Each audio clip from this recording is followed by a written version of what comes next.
Moving on to item 2.6, our 2013-14 5-year capital outlay plan. So that was a one-year annual spending plan that you just approved for consideration by the administration in the next legislative cycle. Before you is the planning document that we do, an annual rite of passage that's required by statute of expressing our need as a system. And it's a 5-year look, keeping in mind just to put in context, over the last decade, the state has funded $3.5 billion worth of projects. Roughly 521 projects have been funded in the last decade through this office, and it's a massive, undertaking and a massive impact for the as we say, we facilitate education at all of our campuses.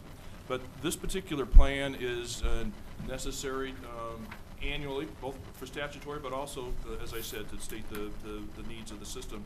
Just to be clear, for the 5-year period of the plan, that we estimated in terms of, again, rolling up all of the 5-year plans coming from the districts and then normalizing them from a system perspective, $29.4 billion worth of need, but that in the plan itself, that was quite a bite to chew. So basically, our quote-unquote, I'll call normalization, it's a $20.3 billion plan in 32 million square feet. And that leaves a certain amount that's residual for the out year. And again, from a 10-year perspective, even though this is 20.3 over 5 years, we estimate and $29.4 billion in terms of need. Our 10-year need is $35.8 billion. And so it's important to, I think, as a system, both to support that robust categorization process and selection process that was discussed earlier. It gives more credence to what that is and what that means. And just as an aside, we had discussions with our friends at the Legislative Analyst's Office recently, and there'd been a new staff person who's taking over the capital outlay unit, and they basically said, well, why do you need more bonds? We've given you all these bonds in the past. Well, that was then and this is now, I guess, is the best answer in terms of we have the need as stated by the plan. So there's a lot of detail in the plan.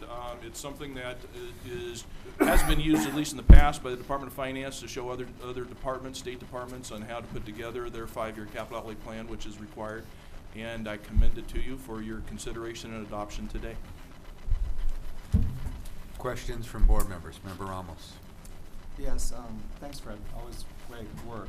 I regret that I have to step out of the room in just a minute, so I appreciate the opportunity to raise the first question. Lance voted said aye for you, though. So. Oh, great. Thank you. Yeah, always good work from your office. I just want to say what you know I'm going to say because I'm, really on the sustainability focus right now. And looking forward over the next 5 years, I know that we have some state laws that, generally govern what we want to promote in the sustainability space on major facilities. But I also know that this is a boatload of money, not to say we're going to get all of it, but it's a lot of incentivized capital potentially to drive even more innovation on sustainability in terms of energy cost savings, modularity, multi-use functionality. And I'm very anxious to present with you tomorrow some recognition awards for innovation in this space in the system. Definitely. But I'm just wondering, having said all that, is there anything that we can do as a board and as a system to be even more aggressive and more encouraging, using our resources as an incentive to do that, to really fast forward the kind of innovation that we're seeing in our system around facilities development? When I look at page 81, I'm very mindful of what you state there about the construction space that we're looking to is more likely to be new than modernized. We're looking at more expensive spaces like labs, like learning centers, career technical spaces.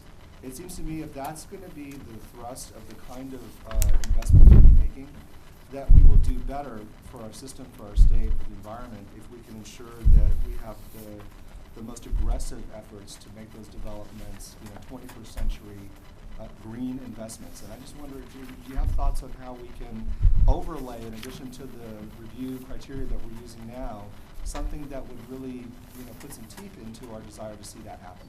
Sure. Well, in terms of to answer the teeth part of the question, maybe this is a philosophical point of view, but I believe our office manages the system best through incentives and through direction rather than through regulatory top-down, because again, these are local governmental entities that could, if they didn't want the money, could tell us to pound sand. So,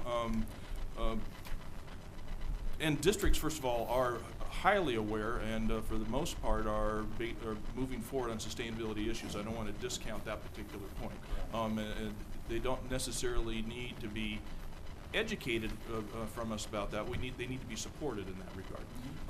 And so in terms of the priority criteria in that categorization process, what we have been able to establish, and it's been put into place since the 2006 bond, so it hasn't enacted because we haven't, funded, projects since that particular bond had been exhausted. But basically, it creates an incentive, a 2% and a 3% incentive for architectural services. Because a lot of times you hear districts, well, just anybody saying that it's tough to do green projects because the initial upfront cost to design the project is quite high. So we targeted that and basically put in an incentive.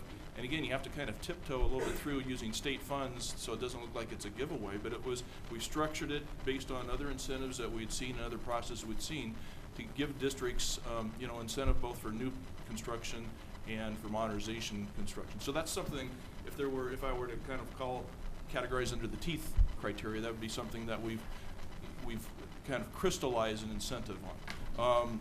Can we do better than that? Can we go to 5%? I think we need to get a project funded by 2%, get it approved by the legislature in that particular regard. I know there was some consternation by the legislative staff, specifically the LEO's office, about is that a giveaway. So I'd like to at least establish the baseline and get a project funded under that regard. But yes, then we'd start kind of ratcheting it up. And as you all know, as we'll discuss tomorrow, we've had an ongoing now, we're I think beginning our third 3-year cycle to 4-year cycle with the investor-owned utilities to basically coordinate our efforts, both those particular incentives and their incentives for new construction, and basically incenting districts to have their plans at that early part as they're submitting them to us go through what's called the Savings by Design program at each of the utilities, where they get design assistance on how better to save energy on their projects, and it's free design assistance. And then if they fulfill what is the utilities point out to them, then they get incentive dollars from the utilities in that regard. So working in that kind of public-public and public-private partnership mode in order to create a further opportunity for incentives. And then the different initiatives in terms of, I think, the Board of Governors Sustainability Awards, our inaugural awards tomorrow, is another way of highlighting that this is a statement of the board that this is important. I wouldn't call that teeth, but I'd call that a big smile. And, you could show the teeth regarding that, and that would be good. And a variety of other outreach efforts that we're doing. It's been a little bit difficult since we've been kind of stymied by the lack of new funding coming in and how to structure something. But again, we've been working closely with the districts as our colleagues and as our peers in terms of incenting them, and they clearly see the need for making these types of strategic investments in facilities so it benefits their support budget. And more that we emphasize that and educate that, and as it's uncomfortable, but we go to even trustees conferences, even though this one has been dominated by budget discussion, so we're not presenting that, but presenting to the trustees in terms of these opportunities are available, and that always generates more interest. So it's more of the bully pulpit approach and the incentive approach. I'm with you on that. I just hope that in the next 5 years we can do better on these matters than we did better in the last 5 years, and I think that state officials should know in the long term we get more out of these quote-unquote giveaways than we get. Yeah. The get back is significant, and you have to look at the life cycle. Yep. So I appreciate that. Well, and again, we'll continue to be working on this, and any opportunity. I mean, there's a lot of amazing things that we're working on in terms of both developing of managing the data on facilities and the energy usage, and providing some new cloud-based capabilities to provide services to districts that will actually result in savings and for them. Those should be coming out in the next year. It's pretty exciting. Great. I have to step out, unfortunately, with my apologies, but you have my vote of approval on the 5-year plan. Thank you. Okay. Thank you. Any other questions or comment from board members? No. Fred, just a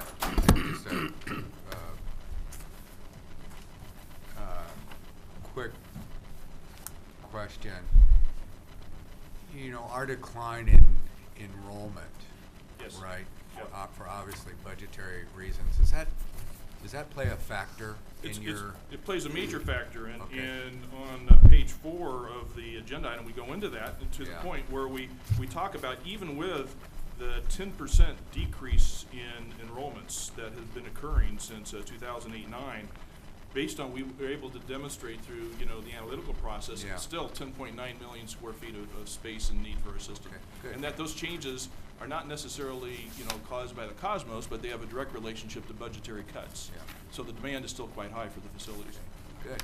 So, if there's no further questions, do I have a motion? Member Azumi? Motion to move the item.